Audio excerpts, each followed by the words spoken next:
So essentially, 23rd of December, I would refer to it as Christmas edition. All right. We've got Kris here, the former owner of PTW Automotive Styling in Perth. Now I say former because it's sold and he's shifting on, but he's taking the time today to come in and tell us his story. Kris, thanks for coming on. More than welcome. I'm looking forward to this. Thank you. So, I mean, what is the crack? You're not from Perth anyway, but you shifted up here pretty early on? Yeah, formerly from Aberdeen. So I was born and bred in Aberdeen. Oh, right. Dad's from Glasgow, mum's from Aberdeen, so we lived in Aberdeen when I was born. Lived there, school, right up till, I think, starting primary 5.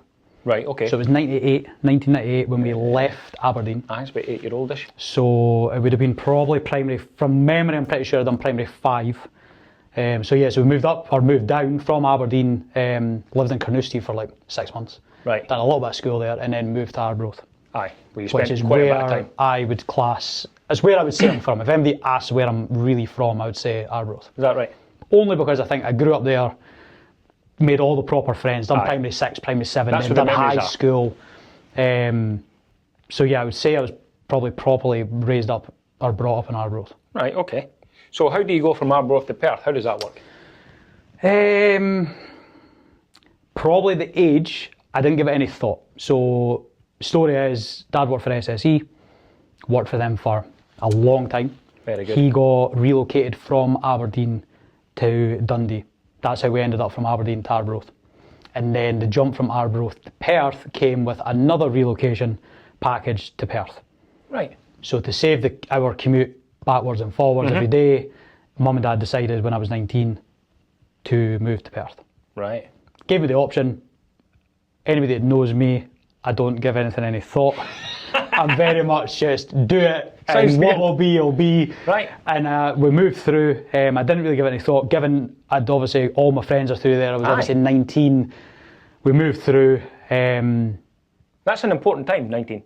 Yeah. To turn your back I on went from obviously best school, finished 5th year, started 6th just so I could go to prom. Right. As vain as that is. Very good. Just to go to prom, and then we'd done college. So I'd done a year of college in Arbroath, and then when we moved to Perth, I'd kind of finished college, and I was kind of at the point where I was meant to be then going to Dundee College to finish doing my HND. What was it? Architecture and interior design. Really? So I always wanted to be an architect. So all my grades at school, everything was based around being an architect. Aye. So the maths, the English, the graphic communication, the art, that's all I've done. To the point when I'd done my hires, I actually walked into my geography exam as much as I loved it, but I didn't revise for it because I didn't have enough capacity in my head to get A's in other stuff that I needed and do my geography. Right. So I basically just walked out of geography, opened the paper, shut the paper and left. Aye. Teachers devastated, but there was a reason behind it. Obviously, just didn't know at the time. Yeah. So I done my HNC, Angus College in Arbroath, and then that's at the point when we kind of moved through. So obviously, I left my job, finished college, and then the plan was to start live in Perth, travel to Dundee to do my HND in architecture, and then eventually go to uni was my grand plan. But it never happened. Why not? So when I moved to Perth, I needed a job. Right. The easy way in, not so much the easy way in because my dad never got me the job. You knew a guy. But, well, I did, albeit I never went into that part of the business. There was just jobs advertised, as there is in Perth, at SSE obviously being one of the biggest employers. There was jobs advertised, I went, got an interview, went in. They knew who my dad was, but because it was a whole different part of the business and SSE is huge, I wouldn't really say it played a big part in it. I completely and utterly just rolled with the punches with the interview. I had no idea what I was doing. All the jobs I'd had, other than I worked at McDonald's, it was obviously in Arbroath. Again, it wasn't an overly hard interview. Worked at what was Focus DIY store. So all the jobs that I'd had before didn't really have very structured interviews. Right, okay. Where SSE being a big company, it was a lot more structured. So I just winged it. And that's how my architecture thing just disappeared. So you were making money? That was the problem. Aye. That was the biggest problem. And I think if you speak to a lot of people in Perth, or, well, not just in Perth, anywhere, when you get into big corporate companies, the money ties you really fast. They pay you enough to stay? Yes. I was on more money, well, the initial job I done at SSE, not so much, but then when I moved. So when I started at SSE, I was in a call centre. I was going to ask that. So you did start in there, aye? Started in the call centre, where most people start, Aye. because there's so much jobs. Aye. Hated it. 6 months. Right. Basically, I was the one, not cold calling, but people had been signed up, whether it was doorstep salesmen and stuff. I was the consolidation, was what the department was, who phoned people to clarify their details. So it'd be, hi, is this such and such? It's such and such from when I'm SSE. like, get away. Exactly, and a lot of folk hung up, not realising, I've actually signed up with them. Yeah. And all I'm phoning is this your phone number? Is this your email? Is this your home address? A welcome pack will come in, and that was it. That's all I done day in, day out, 6 months, and I was like, this is terrible. Like, I was just like, this is definitely not what I want to be doing. And there was other departments, but none of them were interested in me. Aye. And I ended up doing a job I actually really enjoyed, which was kind of still call centre, but I ended up in the emergency department. Oh. And that's where I spent basically 7.5 years for SSE. Really? Mm-hmm. So that's how trapped I got with the money, and I got more trapped in what was ESC, so the Emergency Service Centre. I got trapped there because of the money. Because of the money. Because not only were we on a salary, we also got shift allowance, which was a considerable amount on top of your salary, and you got all your overtime, was either time and a half or double. You really got stuck, but you got treated very well. It was a good department, but you were dealing with emergencies. So the people are phoning you are needing your help. You're not phoning them. So it was a very big shift in what I'd done. Very much, yeah, it was. Right. You were the one that helped them, get the engineers out, and it depended on, some of the calls were serious. Some of the calls are obviously overhead lines down on tractors, or, somebody's went through a underground cable with a digger. That's the sort of stuff you dealt with. Yeah. So I was there, and that's what I'd done. And I was on more money at that point than any of my mates offshore that were in Southern Arbroath. Honestly? Yeah. And that's how I got trapped. Money was so good, we could buy the cars, and you had a nice lifestyle, still lived at home. So like you had more money. I wouldn't say more, I suppose at the time you probably had more money you knew what to do with. Aye. You still spent every penny, you still had none left at the end of the month. Aye. But you'd had a good month because you were earning good money. But it was very antisocial. It was a lot, I worked like 3 weekends out of 4 and stuff. Like, it wasn't, that's what you got paid the money for. You'd done night shifts, you finished at 11 at night. Aye, you missed a lot of things. You put hours in. It's funny when you mention offshore. Aye. Because when we left initially to go offshore, we had driven from Perth to Italy, which taken 3 days. And I remember just getting in Italy, pulled into Ortona, got out the van, and there was a wee bar right across from the hotel that we were in.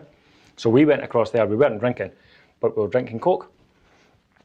And this wee figure just walks from the pavement to the hotel, and the guy I was with is like, no way, I think I know who that guy is. And I'm like, what? All the way across here? How? He's like, nah, it can't be. So obviously we go to bed at night, not together, but we go to bed at night, right? We get up in the morning, we go for breakfast, sit and eat breakfast. Paul turns up. What do you call him? Sancho? Is that what we call him? Aye, yeah. Yes. He come in the morning for his breakfast, and Ryan was like, it's him. He said, what are you doing here? Because he was from Arbroath. Ryan was from Forfar. That's right. But all of a sudden he had got a job across there. Yeah, Sanchez, so he moved, he left, I don't know how long ago he left, but yeah, he was offshore. And he's still there. And he moved to Italy, and he's still there. I think he was working for Halliburton. It was Halliburton that almost everybody worked for in Arbroath. It was like the biggest employer. So when he went across, he was still employed by the UK. Yep. But the UK sector was failing. That's right. So the Italians offered him a job. Yes. Now when you see him, he looks Italian. He looks Italian. And I've not spoken to Paul in so long, but I'm pretty sure he'll be married now. He is, with a child? Yeah, he's got a kid, he's got a daughter. Obviously, one of my mates in Arbroath, they're really good friends, he goes over quite a bit.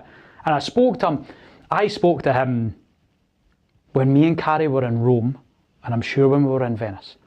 I spoke to him, but he was too far away to meet up. And he had said if he knew I was coming to Rome, he would have planned to come over. Ortona, because he's in Ortona, it is quite a bit away. But that's right. Aye, that's where, if I had stayed in Arbroath, that's where I would have been. I would have went to the training group. You would have done the same. And I would have been hand selected for a company, and it ended up in either one of the workshops or and he does. To be fair, it's frightening how Italian he looks, but he looks Italian.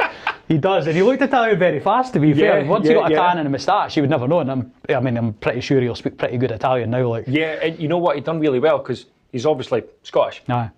He just settled right in. He did settle in. He was homesick for a while, but as he would be, he didn't have a partner, he didn't have anybody. He was on his own, and it was a gamble. But obviously, when he met obviously I'm potentially his now wife anyway. He's She will be, aye. You know, that obviously would have changed things a lot. But aye, no, it is a small world, especially when you're in those industries. See, when you're in the oil industry, the world's that size. It is. Honestly. Because I would say there's only certain parts of the UK that are like oil industry, like kind of fed. Orientated. Because if you're not near a coast or that, sort of like Aberdeen's obviously was like the biggest. Yeah. But then anywhere it's near the coast, like Arbroath, Montrose is the same. Like there's obviously places. They used to be fishermen. Yeah. That's where the sector come in, because they obviously left that industry and moved into the oil industry. It was a big industry. That's what my dad was in. My dad was in. Oh, is that right? Yep. He was in the oil industry. He was on the. Initially in Aberdeen? Yes. That's when my dad moved to Aberdeen when he met my mum. He was a police officer, Glasgow. And then left when he moved to Aberdeen and went offshore. Oh, right. They had a massive fire in the rig just before Pipe Alpha. Oh, right. Huge fire. Quite a few boys were killed. Right. My dad, they choppered back and were shouting for volunteers. They needed to go get folk out the leg. It was one of the legs that had exploded. Right. And my dad went back out. Did he? He went back out and saved quite a few boys. And unfortunately, there was quite a few he couldn't save. And that was the end of it. And not long after Pipe Alpha happened. Aye. Wild, isn't it? Which I suppose, like a lot, if some that did leave, that might have been the rig. If they hadn't left, that might have been the rig they'd been put on. Yeah. But no, he was offshore, and it was never really something that interested me. Like the money, I suppose the money is what draws everybody in. It is. But you're away. It's the same thing. You're getting paid for your Do the maths. Do the maths, because it's 24 hours a day for your money. 24 hours a day. You're away for 2 weeks, 4 weeks, whatever. You get the equivalent when you're home, but other friends are working, family's working. So you're then stuck on your own half the time because there's nothing to do. In the pub? Yeah, well, aye, the pub. Most of them are out drinking, day drinking. No disrespect to them, because I know you're trying to find something to do, but I remember it. It's the same, Arbroath's like that, same thing. All the boys about day drinking and that, everybody else is at work. Yep. But what else is there to do? Unless you've got yourself a really good hobby, or some people have a business on the side or come back and do something else. That's right, yeah. To keep themselves active. But yeah, it was never really a job that interested me. No. But I would have been there if I hadn't left Arbroath. Yeah. That's for sure. But talking about interest, you did 8 years at SSE? Yep. Right. So how do you do the transition? How did that work to get into the vehicle wrapping? By accident. Oh, it's the honest answer. The honest it's by accident. So I've always been, I suppose it was always, I would class it as a natural progression. I was always into biking. I was always into mountain biking, BMXing. Yep. I was always into that. And then as soon as I got to 17 and I had an interest in cars probably from, 13, 14. Yeah. And then because I was always into cars, I always had I would say nice cars. I always had different cars to most, like when I was at SSE. It was Max Power days. Yeah, and everybody knew that I was into cars. And the Honda Integra that I had at the time, so 2012, being red, faded, just being the type of paint it was, could never bring the roof and the spoiler and stuff back. It was always pink. Wouldn't matter. You polish it, 2 hours later, sun comes out back to pink. That's where I was like, how can I fix it without painting? Because it was expensive. Aye. And even though I was on good money at SSE, I was like, well, I don't really have the spare money to paint it. And if I paint one panel, I'm going to have to paint the whole car. Paint the whole lot. So I found myself on YouTube, which was early in YouTube as well. Like obviously YouTube is around, but nowhere near what it is now. And I watched a couple of tutorials on what was wrapping, which I didn't really know what it was at the time. I just watched a couple of tutorials and I'm like, I could probably do that. That would work. So obviously carbon fibre, which was like the big thing at the time. Is that what you did? It was carbon fibre I'd done on it. Now, thinking back, in the purest part of it, I'm like, a total sacrilege to do what I'd done to the car. But it comes off. It worked. It went full circle and ended up being the best decision I'd done. So I wrapped the roof in a shed with a hairdryer, a Stanley knife. I'm pretty sure I had a squeegee for applying the vinyl, but I had no idea of the techniques. Like how to do it. It was very much a cheap piece of carbon. It probably cost about £10 on eBay. Aye, so it wasn't the same good material that you use now? It was, and its stuff's still around. Did it have stretch? If it was warm enough, yeah. Right. But this stuff was obviously very brittle, and it was obviously being now what would be like 13 years behind in technology, it was a lot different. Right. But I made it work. There was a few creases and stuff, and I've got some previous photos and stuff of how bad it was, but it worked.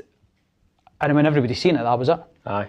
Obviously, everybody hung about the car park, which obviously you know, and everybody obviously seen the roof, and nobody really seen wrapping. Like there wasn't a lot of people had it done, and that was kind of it. It ended up being a I wouldn't say a job. It ended up being a hobby. It was like just a side hustle that I'd done on the side, and it just grew more and more traction.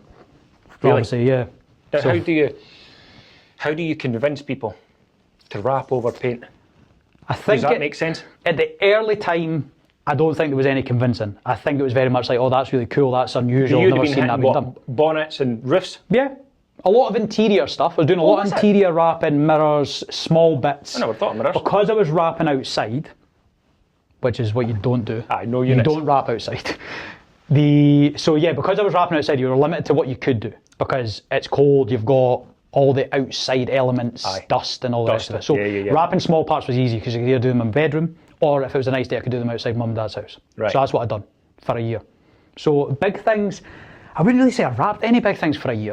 It was all small stuff. Right. Okay. Then I got around to like de-chroming, so like round windows and stuff, getting rid of the nasty chrome that nobody really wants. Yeah, you did that for us as well. Yeah, so I've done that for, and this is where it went from being what I would say is a side hustle to actually becoming like a legit business.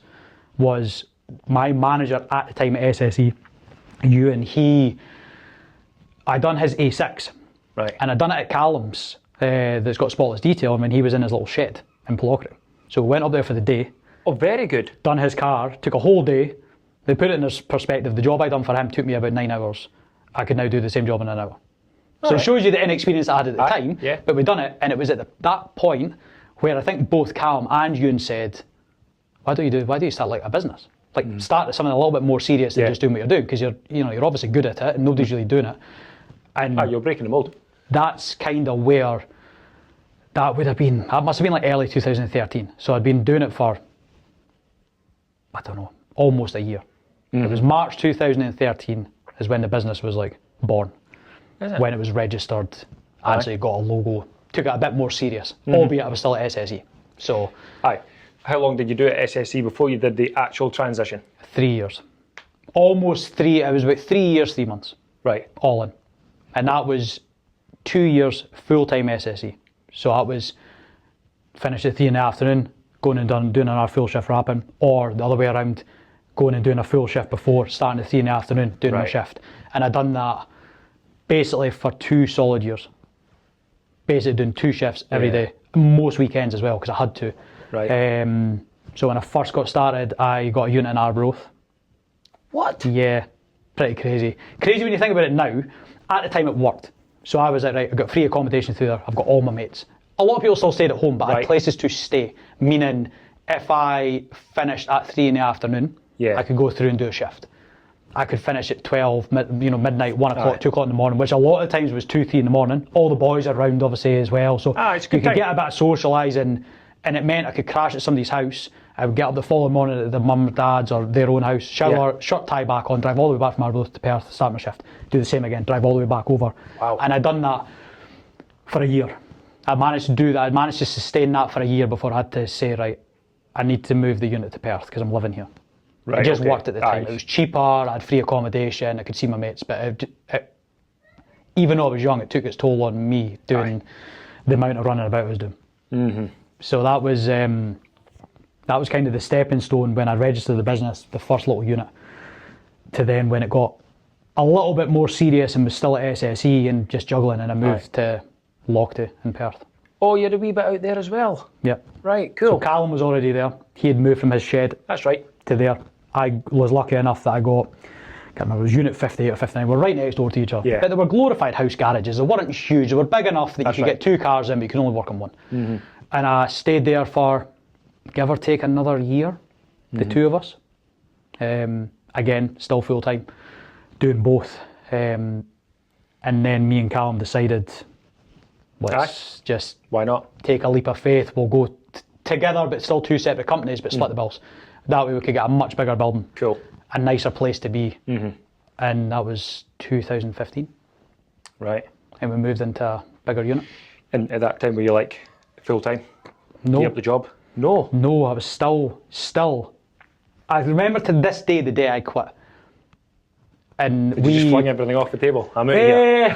Me and Callum weren't far away from doing that. We were having a really bad day. But so 2015 we moved into this unit. We both went and trained in PPF pretty early on. We were like the first for XBL at the time to be Now, certified in the UK. This is like wrapping but clear. Yes, exactly Okay. that. So it's designed, instead of changing the colour of the car, for customising aspects, you're protecting the car in a clear film that stops stone impacts. So Cool. it stops the damage to your paint. So we trained in that in 2015, and 2016 came round and we had a really bad day on a McLaren, All right. orange McLaren. I want to say it was a 570.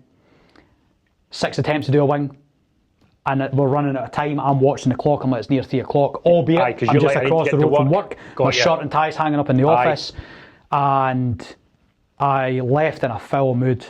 Not with Callum. We had a bad day. I had to leave Callum behind. That was it.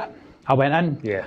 Handed me notice. I'm like, I can't do it anymore. Aye. I'm like, I'm It's one or the I'm other. at that point now where it's either I give it everything, or I'm not going to get anywhere. Mate, you had a McLaren then. You know what I Yeah, mean? we were lucky. We were lucky back then. That was, Aye. that was obviously early on as well. We were very lucky to have a lot of the cars we had. I definitely would say Callum helped. Obviously, the type of business he had and the clients, we kind of worked together. But yeah, that was the point where I was like, nah, I'm done. Aye. And I still remember to this day when I quit, and I also remember the remark a manager made saying, well, best of luck to you, because it's not going to work. Oh, cheers, mate. But then again, sometimes that's actually fuel. Gave me everything I needed. Fuel. It gave me everything I needed to be like, you know what? You're the one No bother. that's now stuck here, Yeah. and I'm not going to be stuck here. And that was the turning point between the really bad day to probably the fuel I needed to be like, you know, Yeah. that's got something that kind of burns inside me a bit to be like, well, I'm not going to fail. Aye. You know, I'm going to prove everybody wrong, and not because I'd be stuck in a dead end job or anything Nah. like that. Just I wanted to do what I wanted to enjoy. Aye. You know, Yeah. I enjoyed my job at SSE. I was paid well for it, and I learnt a lot, but at the end of the day, it just wasn't where I wanted to be at that point anymore. And that was early 20s, you know, that wasn't, you know, I was obviously still relatively young, Aye. but I just knew that cars is what I wanted to deal with. So that was it. That was when I decided to be 3 years of really hard work and probably being absolutely crazy, but I didn't have a choice. It was either do it that way. Aye. I couldn't afford to jump and just go self-employed, and I didn't No, know it if it was always going to comes work. at the right time. I had to build it. Yeah. Um, But tell me this, how do you, back then, social media's quite small. It's not as big as it is. You didn't have a website, you weren't advertising. How on earth did you get folk through the door? word of mouth to start with. Was it? I think being in Arbroath helped. Obviously, so many people knew me, so I knew people like Forfar, Dundee, everybody in that sort of of a Angus heart. and Very good. Tayside, and it was all cars. It was from hanging about in cars, hanging about in Arbroath, hanging about at the NCP in Dundee. All that helped me because people then knew who I was, and it was like do one job, get two in the door, and it was very much how the old school way used to work. But it was know. word of mouth. Word of mouth now it's still a thing, but I would say word of mouth now comes from social media, seeing Aye. posts. I wouldn't say it's I would say the same. necessarily people Vocally. saying, "Oh, I've just had such Nah. and such round to do my roof, or such and such round to do my car." Yeah. And that was, nothing really existed. YouTube was there, definitely a big mistake probably now when you look back on how good a lot of YouTubers are doing that started back then. Yeah, doing but we didn't YouTube know. serious at the time didn't then know. would have paid off big. But it was Facebook. That was my only avenue of advertising, only avenue of posting. Mostly other than a phone number and my email, which most came through Facebook messages. Right. Didn't have any other way. Didn't have a website. I didn't have a website for first 6 years in business. I didn't have a website. I didn't need one. Didn't need it. Facebook done so well for me. Still the biggest followers on the Facebook page. I would definitely say the inquiry rate on Facebook is a lot less now, but that's just the shift in social media. But at Shift, the yeah, time, very good. Facebook, phone number, and a Gmail email address. It was just a Gmail. Gmail, and it was Right. just a Gmail. PTW 0313, which was the month and the year it started at gmail.com. That was it. And it looked, see now when you look back, it's so unprofessional. That's why obviously everybody has covers over their emails now, where the email will go to an inbox, but it says, you know, Kris at or James at, you know, Yeah, it looks yeah, a yeah. lot more professional. Aye. And that's what I plastered on my car. I had a terrible logo with this Gmail, and that But it was what the I had. start. But it worked. It did work, and I suppose you wouldn't change any of it because No. nothing would lead you where you year are. to year I know. to where you get to. Yeah. No, and it's a natural progression. Yeah, and you don't really know what you're doing. I had No no one clue does. what I was doing. I didn't even know how. I really didn't really know how to properly rap. I had to learn. I'd done one Yeah. little training course, which was a 2-day course. Is that all it was? And that was it, 2 days. So when people ask, it's self-taught. Yeah. It's all YouTube. It was all YouTube tutorials, and it was learning on the job. And you made mistakes, and there's a lot of companies, especially in this industry, unfortunately, who are like, "Oh, I've never had any mistake. I've never had any comebacks." I'm like, Never nonsense. learned. Absolute nonsense. Aye. It's lies, and there's no point in lying about it because everybody has mistakes. And if you don't have mistakes, you can't learn. Yeah, that's what I mean. You have to understand every trade's got its techniques and certain things. If you do it wrong, that's how you get failures. Aye. And I got failures. The first car out, I properly wrapped in our growth, was back the following day. It was all peeling. Is that right? Mm-hmm. And what would that be? I phoned the trainers who had just trained with using their material, and they had said, oh, it's just install error, of course. Just pass the buck back to me. In hindsight, now, knowing everything I know, knowing the materials, how they're made up, it was the material, and it's still on sale to this day, and it's still a very big company, and it's terrible. It's not any better. Not any better than what it was in 2013. Right. It was a mixture between slightly inexperience on my part, but also the material just not really been up to the job. And since then, I've never used it. I was going to say. Never used it. Nah. Just never used it. I actually tested it, and it done the same things all those years later. We're talking like 2019, 2020. And it done the exact same things, wrapping it in the same way that I done it at the time, and it done the same problems. So, but you get failures, but that's part of the learning curve. You can't get any better if you've not made mistakes. No, I totally agree. You can't improve. You can't improve your job. You also can't improve your customer service. Well, I was going to say you can't improve anything because you don't know how to deal with them. I don't think there's anything wrong with a mistake as long as you go back and fix it. It's how you fix it. It's how you fix it, yeah. And to this day, I've never not fixed anything. Mm-hmm. Whether I think it's my fault or not, fix it. Always did. So, you were at it for quite a stretch there. You must have had some ups and downs, some good times and some times where you're thinking, could do with throwing in the towel here. Yeah. I was pretty lucky. I wouldn't say I had a lot of downs. I don't know if that just comes with personality. Maybe just getting through it. Yeah, just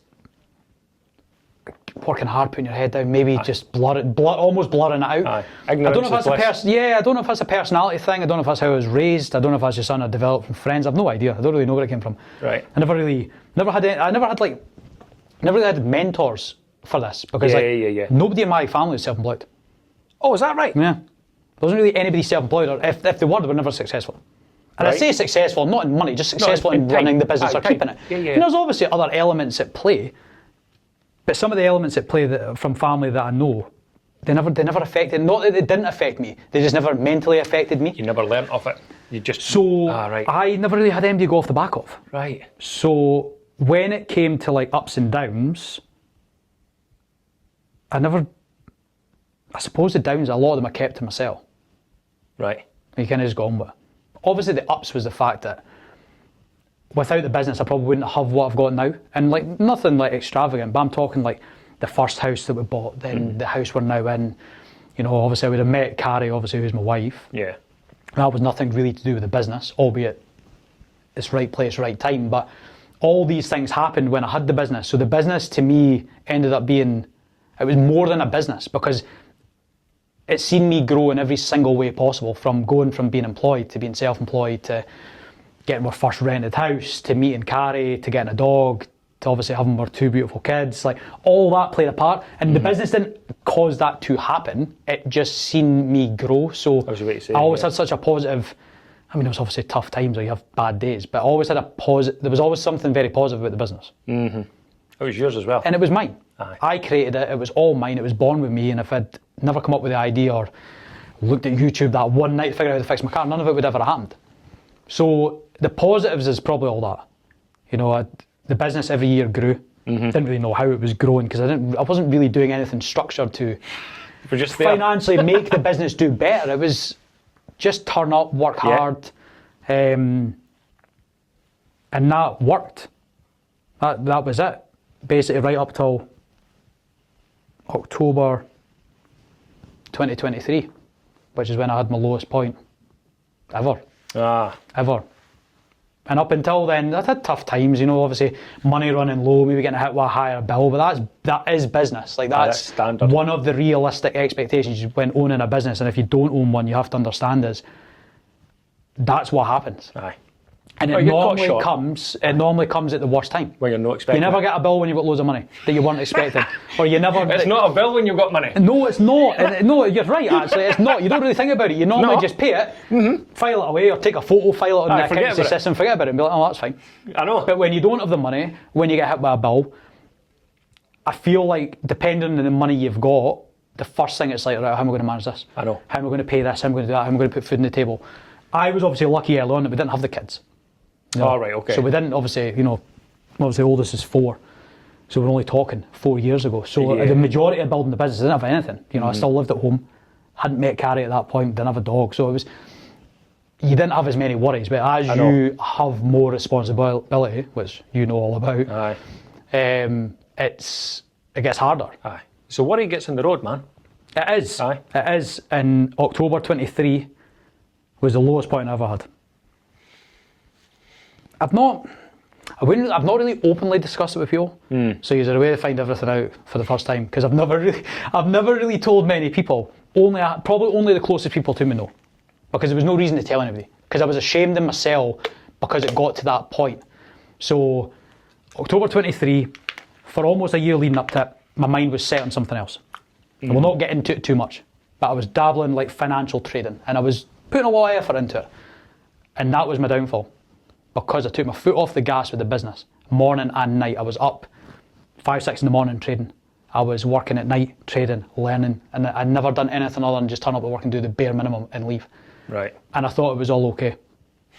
Roll on. I scrapped it. I stopped doing it because I knew it was one or the other. And the one that was making me the money was the business. The trading wasn't doing that. It was just I suppose a distraction is what you would class it as now, but I enjoyed it. I thought it was good. I enjoyed learning something new. You were at seminars as well? I did. Aye. I don't really know why I went now, when I look back on it. It was brilliant. Well, it was a good experience. I Aye. enjoyed going to it. It was something different. Never been anything like it, but yeah, I went over to Zurich for that. But it was all online educational platform. Right. You know, it's a big company. They still are a big company. It's a very legit thing. But it was just there was too much taken away from the business. So I don't know when I scrapped it. It was maybe the June or the July of 2023. And this is where taking your foot off the gas and not paying attention really affects you. Because 4 months down the line, I almost lost everything. And when I say lost everything, and I could have lost a lot more, the business was at zero. I hit zero. Everything, gone. Tax, VAT, everything. There was no money. Honestly? And it happened very fast. Didn't you see it coming? No. Because what the money in the bank I was seeing wasn't my money. It was bill money, it was VAT money, it was tax money, it wasn't mine. But I just was not paying attention. Aye. So I had quite a breakdown in the house about it, as you can imagine, and I was crying my eyes out because it wasn't just me.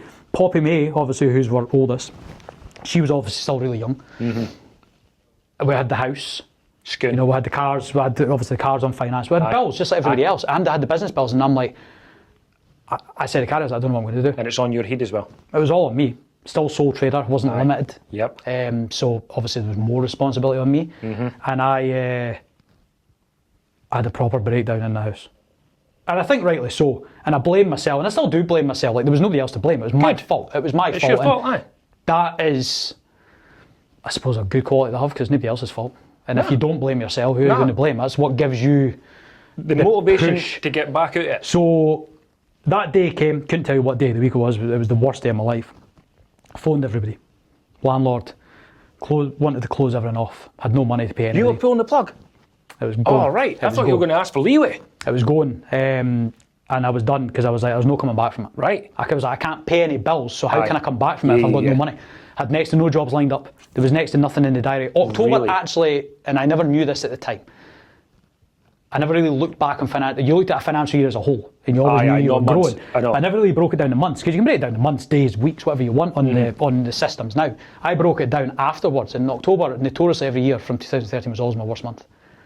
But I never looked at it, because you were making money September, you were making money in November, so you never looked. It was that point where I hadn't made a lot of money because I hadn't been paying attention, that when October basically came and wiped it out. So I was closing everything down.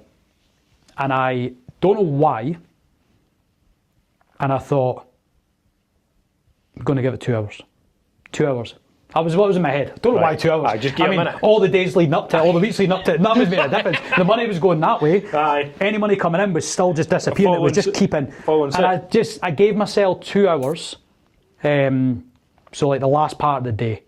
And I put my headphones in, and I still listen to this day, motivational speeches on Spotify. Brilliant. Motivational speeches from everywhere, every aspect of life, and every business, and there's obviously celebrities, there's all sorts, and I still listen to it to this day, on and off. It just gives you that pick up of like, well, you're not the only one in this situation, so either suck it up, or just throw the towel in. But you've got one of the two options to make. Brilliant. And I decided, after listening to it, I was obviously uplifted, albeit I knew everyone was crumbling around me, but I felt better. Aye. And my phone never stopped ringing from that moment. Honestly. Really, aye. Generally, and I don't believe in, don't get me wrong, I suppose fate to a degree, but I don't really... Why not? I don't know, I've never really have. I've never really been overly into manifestation or I understand fate. I feel like whatever's going to happen is going to happen to you. That you can't change. You just don't know what's going to happen. And I suppose now to a degree it's probably true because I didn't give up when I could have. I mean, I could have sacked off that day. I could have just a shut door, locked up and never come back. And just done a midnight flit and left. And I didn't. And the phone never stopped ringing. So you tell me, right, you took a second, composed yourself, the phone started going, and you managed to get money back in the bank. Yep. So you just got the heat. Clawed back from zero. And zero's a bad place to be because zero means it's always below. You're paying nothing. You're always below zero. You are, because if you work out what's going out in a week or two, you're actually negative thousands. You're actually not at zero. You're way past that. I don't know why. I really don't know why I didn't throw the towel on because I was at a very low point and I didn't think it was coming. And to be honest with you, a lot of people don't come back from that. I know. There's a lot of people don't. Well, you make a choice. You do. Make a choice. I just decided to grit my teeth and I'm like, I think in my head, I was like, I'm at rock bottom. So where am I going to go from rock bottom? Where could I go? SSE. I'm only going to go back into further debt. And I'm already in debt now. What's the matter? I'm at zero and I had in my head, I'm like, I'm not getting the debt over this business. And I learned that hard way. My mum and dad, when they had the business in Perth when we moved here, and it went under, and it was during the recession. They opened it at the worst time. Right. And it went under, and they ended up a lot in debt. You wouldn't have known. And I didn't really know much about it at the time because I wasn't paying attention, and I learned later. But that was at a point where I'm like, I was one learning curve. I was like, well, I'm not doing that. I'm not getting myself into debt, son, it's failing. Yeah. It's just, you're keeping something afloat that's got a hole in it, so why? No, that's good. But I believed in myself, and I'm like, this business has never had a hole in it. This is my fault. That's your turning point. Yeah, but I was like, well, this is my fault. Aye. This is nobody else's fault. This isn't the customers. It was me. It was poor management of business. Poor management of money. Pedal. Yeah. And that was why I was like, well, I'm at zero, so I'm already in debt. So what if I go into $5,000 debt and I try and keep it afloat? Surely not giving up is better than giving up and being that. And I've never been like that. So yeah, that was it. I just gritted my teeth, got my head down, and came back from it, I suppose. Aye. There's only a handful of people who know about it. I never obviously openly discussed. I only openly discussed it with the people I needed to, like Carrie and Callum and stuff, to get it off my chest. Aye. So you pulled yourself right out of that, and essentially up until the last 6 months to speak, everything was going well, but you've made another choice. Yeah. So basically Recently. for solid 2 years after that, turned everything around. And I can safely say, financially and as a business, was probably the best 2 years I've had. Honestly? Yeah, I would probably say so. I think maybe clawing back from rock bottom gave me a little bit more of appreciation for, one, what you can endure in business, because it's hard. It's not. It's not easy. Aye, when absolutely. MD says it is easy, either I've got some trick up their sleeve or they've got some written rule book that nobody knows about. But And the bank's like it's this. hard. Aye. And I think I just had this newfound appreciation of the business in me, and I realised I can work harder. I realised actually I was lazy, which sounds pretty crazy, but I realised I can do more in a day. I can work faster. I don't need to mess about as much as I'm messing about, or I can turn up earlier or work later. And for the last 2 years, from October 23 to basically October 25, was the hardest I had worked in business ever. And then the next curveball hit me, and not a bad curveball, but after all of that, January this year, so January 25, this actually makes it hard to believe that I don't really believe in fate or any of this nonsense, because what my way says another one of like, folk would be like, surely he's lying to himself. But your eyes painted on, can you not see it? Aye, well, maybe. So January 25, somewhere in the middle of the month, so let's say 15, 16, something along the lines of that, dropped, daughter at nursery at Bankfoot, on the way to work. Miserable day, as it is in winter. Dull morning, cold. Dropped her off, walking out of the nursery. And there was obviously the windows on the front of the nursery, so she's obviously waving me goodbye. So I waved her goodbye, that was that, just normal. And I was about halfway along the car park back to the car. And the only way, and I've told this to everybody, and this is how do you not believe in this nonsense. It was like somebody gave me a shove on the back of the shoulder. Just a real gentle shove. And as soon as that happened, the first thing I was in my head was like, what am I doing here? And not in a bad way, as in like, why am I here? why are we in Perth? Why are we still here? Like, there must be more for us as a family than, and nothing obviously against Perth, just for me. I'm like, I've done all this now, so what's next? I couldn't shake that feeling all day. That's all I thought about at work. And it come out of nowhere? I think it came out of waving her by, knowing that she's stuck inside all day, and you're paying good money. Again, none of it against the nursery, but it's our weather. Like, they're not out, and if they are outside, they're freezing cold and they're wrapped up to the high heavens, and it's like, kids, I suppose, aren't maybe as bothered, but I think when you look as a parent, I was kind of thinking, and you see them every time you pull up, and they're all wrapped up in that, and I'm like, these are cold. And it's no nice, it's dark, it's miserable, it's drizzle, rain, whatever.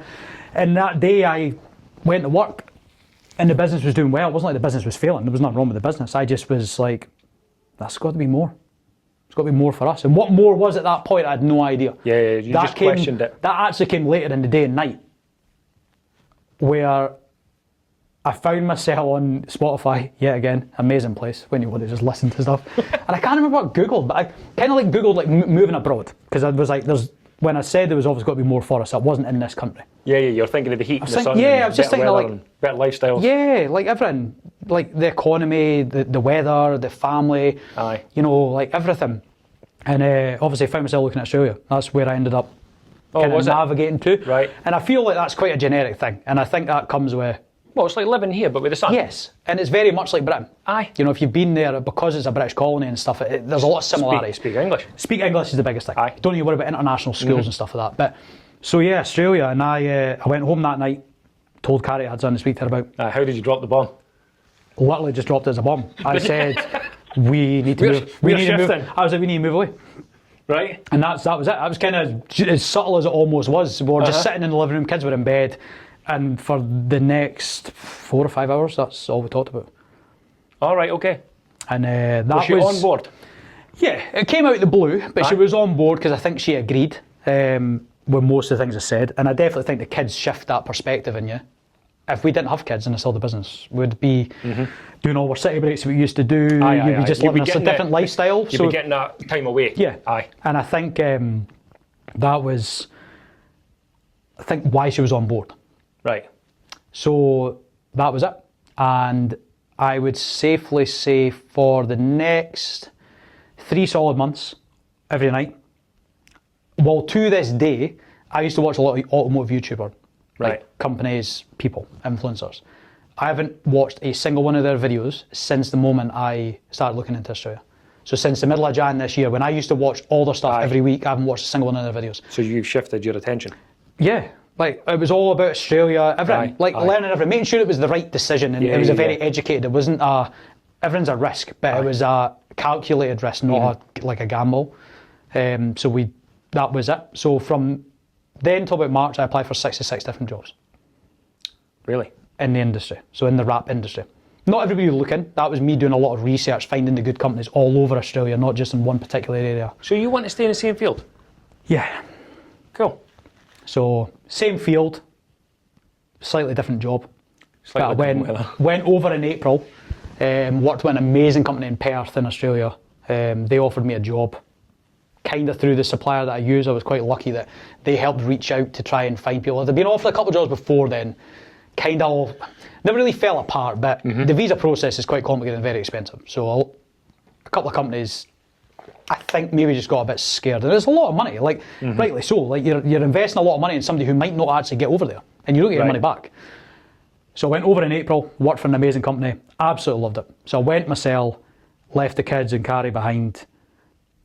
But I went there 10 days, up at 5 in the morning, going to bed at midnight, 1 o'clock. Maximised my entire time there, looked at houses, schools, everything. You were there for 20 days essentially? I was there for basically 20 days. Of what would normally be somebody's 10-day holiday, I managed to cram what would probably be almost 20 days. I didn't sleep much. The jet lag probably affected me more, but I just wanted to see the place, because I thought, in my head, part of me was like, I've never seen Australia. I'm seeing not even 1% of it, considering the size of it. But I was like, if I never come back, at least I can say I've seen a bit. I went to loads of beaches, national parks. I've done everything, and I worked when I was there. albeit it was all unpaid. It was more like a trial basis, but I was obviously working when I was there. And it was amazing. I loved it. I loved everything in the job, which was doing what I was doing, but my job was meant to be a shop manager. They had 2 shops. Right. They were a very big company. I never touched a car under $1 million the whole time I was there. So that's equivalent to £500,000. The cars they do are insane. There's a lot of money in Perth, and it's mining and offshore. That's like the 2 big things. Yeah. So I worked with them, and it never worked out. I got offered, I just didn't get offered the money I wanted. And it was on the last night, the night before I was flying home, and I was devastated. Probably the lowest point from other than the October almost losing the business. Aye. It was a very low point because I was over there, I'd left the kids, I'd left the wife behind, I thought this was us. I thought it was us, and I'm like, surely, like, and I tried, I didn't beg them, but I really laid the case on of why they need to be paying me more. In every way, from the business model to my knowledge to everything, wouldn't budge. No. Offered in other ways to try and help, but none of which was going to make the financial decision of moving any easier. And I was like, well, it's a gamble. There's no calculated risk anymore. I know what I'm getting paid, and it was the equivalent to 35 grand, $70,000. It's not a lot of money, and I would be the only one working. I'm like, we're not going to be able to survive on that. No, that's a step backwards. Yeah, and then I was lucky enough that I'd been kind of headhunted on LinkedIn prior to this, asked for my CV by a manufacturing company, and never really heard anything. The day I was flying home, the morning I was flying home, I woke up in the hotel and I got an email saying, are you free for a call? Like an interview. Yes. I'm like, okay. Came at the right time, but I was at a pretty low point on the phone, you know, I kind of was like, this is just going to be an hour. This is your fate, again. There's a recurring theme, right? And anybody that knows me, the only luck I have is bad luck, and my luck is I'm talking everything. Like yesterday, which is completely off topic, driving to go for a meal with Callum and his staff, went to take a sip of my Yeti cup out the straw, hit a pothole, the straw hit my tooth, burst my gum, and I was covered in water down my t-shirt, my jacket, and all over my crotch. And I walked in and Callum was like, what's happened to you? First thing he's seen. And I told them, and they're all laughing, and they're like, Chris's luck strikes again. And my luck is like that every day. So maybe that's why I don't believe in fate. I think maybe I've just got too much of a run of bad luck. But I got the phone call. Nobody really knew what was happening because it was the morning there, but for us, everybody was sleeping. Aye. So I never really got to speak to anybody. Ended up on a FaceTime to the managing director and vice president for the company. And 10 minutes on the phone, offered me the job. Right money. Named my package. Wow. So it helped. I say name my package. It was to a degree, but it was very much kind of like not quite open book, but he appreciated who I was, my experience and stuff. So we managed to come to an agreement, and yeah, that was it. I'm not going to say who the company is. I haven't really announced that. That's right. And for 2 reasons. One, we're still in the visa process. Of course. And also the staff who work for the company where I'm going to be don't know I'm coming. Cool. It's kind of been kept between the high field. So the job I'm doing is in the same field, but I'm actually their national training and applications manager for Australia. Excellent. So I'm looking after 3 different sites between Melbourne, Adelaide and Sydney. Sounds like the right position. It was too good to pass up, and I think that's why the money in that was more, but the projection for the job and where it could go is huge. Aye. They're £1 billion global company. Right. You're safe. I suppose it kind of goes back to SSE and corporate. It's kind of, you're a little bit safer. Well, I'll get but that. It's a job that I enjoy doing. Aye. And I enjoy teaching people something that I've obviously learned from scratch for what is now like 14 years. You've come up in the tools though. So that's what I'm going to do. So it's a drastic change in every single way. I mean, talking everything, moving the family, selling the house, sold the business, moving the dog, like everything's obviously, it's a huge thing, but I think that it'll be the best move that we've made, and I think for the kids' future more than anybody's, because if it's going to benefit anybody more than us is the kids. Aye. So, that's basically where we're going. Aye. Good. And you're in the process at the moment of getting In the process at the moment. It is something I'm actually going to do. I think we're going to start like a YouTube between me and Carrie. Very good. This is how we learnt a lot was from other people's. Aye. And I feel like we're not experts, but we've got a lot more knowledge now in the process and how it works. So yes, we're in the process. This is obviously, started talking about it in January this year. Yep. Got offered the job in like May. We kind of had a further conversation later in May. And between then till September was all the evidence gathering, all the stuff we needed, police certificates, marriage certificates, all that. And our visa got lodged 25th of September. So we are, at this point now, 1 day shy of 3 months waiting for our visa. Is that right? Aye, and it's anything at the moment, the timeline's just changed, unfortunate for us, but it could be anything between 4 to 7 months that we could wait for the visa. But it could land any day. We don't know. It just, we'll get an email. And then what? Sell the house? House is on the market. Obviously, business is done. That's obviously a Is the house on the market? House is on the market. So house is on the market. All right. I wouldn't say I'm reluctant to sell it because we like our house. Mm-hmm. We're very lucky with the house we've got. Again, business related. The business helped get that house. You know, the mortgage that we got, I wouldn't have got if the business hadn't done better. Okay. Aye. We've got a really nice house with a beautiful view. So I'm reluctant to sell it. It's too big a gamble. Selling the business was a big enough gamble. Selling the house and having no house in the worst case scenario, which I really hope doesn't happen, is the visas didn't happen. Aye. We would have no house either. Aye. So as much as we've had some offers, I just feel like we're just going to hold off a little bit longer. And if we wait till, even tail end of January before getting an offer that pushes us closer to the visas being approved. That's not too far away though. No, it's not. It's not far away at all. And some people will be willing to wait, but some obviously need to move. So, so the house is on the market. So as soon as the visas land, we'll hopefully be in a position where we can just book flights, pack the boxes and go. And then we're just dealing with the dog just now. But this is where I've learned a lot of things that you just don't know about, where I feel like obviously I'll help other people when it comes to the processes. And the costs as well, because obviously we know the costs of everything, and it's not cheap, but a lot of people don't know how much these things are, or think they're so far out your frame of being able to do it, you'll never manage it, which isn't true. I think that you can do anything you want. If you want it bad enough, you will figure out a way of doing it. Whether if you've not got money or not. Fate will help you. Aye, it probably will. I maybe have to get a tattoo about fate, because maybe I'm talking absolute nonsense. There's about 4 different occasions here. It was definitely something I didn't believe in. But the more you talk about it, and it is, I think what's for you won't go by you. I do think that's a thing. And it's the same with the visas. Like, if they're for us, it'll not go by us. If it does, it's always a better pill to swallow, because it's what you want. But you'd have to get up and dust yourself off and then figure it out. We can appeal the visas or do whatever. But there's a lot of money being invested in me by the company. So hopefully it'll all pan out and it'll be all right. It has to.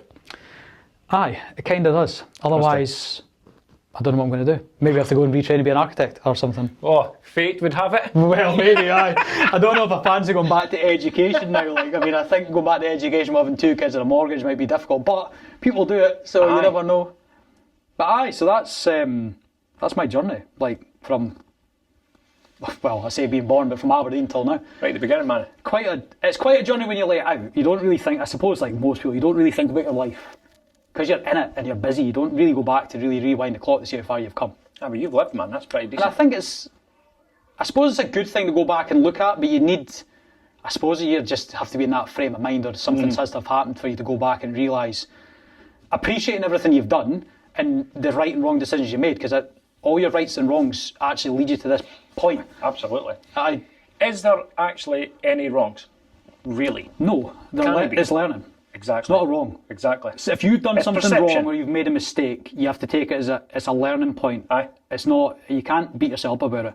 You take your learning point from it, you have to just go forward. And you still beat yourself about it. Aye. And it's like folk are like, well, you need to go home and just forget about it. Well, it doesn't happen necessarily Thank when you're in yourself business. for it as well. Yes, but you need to learn from it, understand that you've made a mistake, or just accept you made a mistake, like almost losing a business, and then move on from it. Aye. And not do it again. And if you do it again, well, you learn from it even harder, because you've no learned hard enough. But it's your own fault after that. I would just say there's not really a wrong. I would just say you make some good decisions and bad, but every single one's learning, because you're not making the bad decision because you feel like it. It's just what you thought was the right one at the time. I know.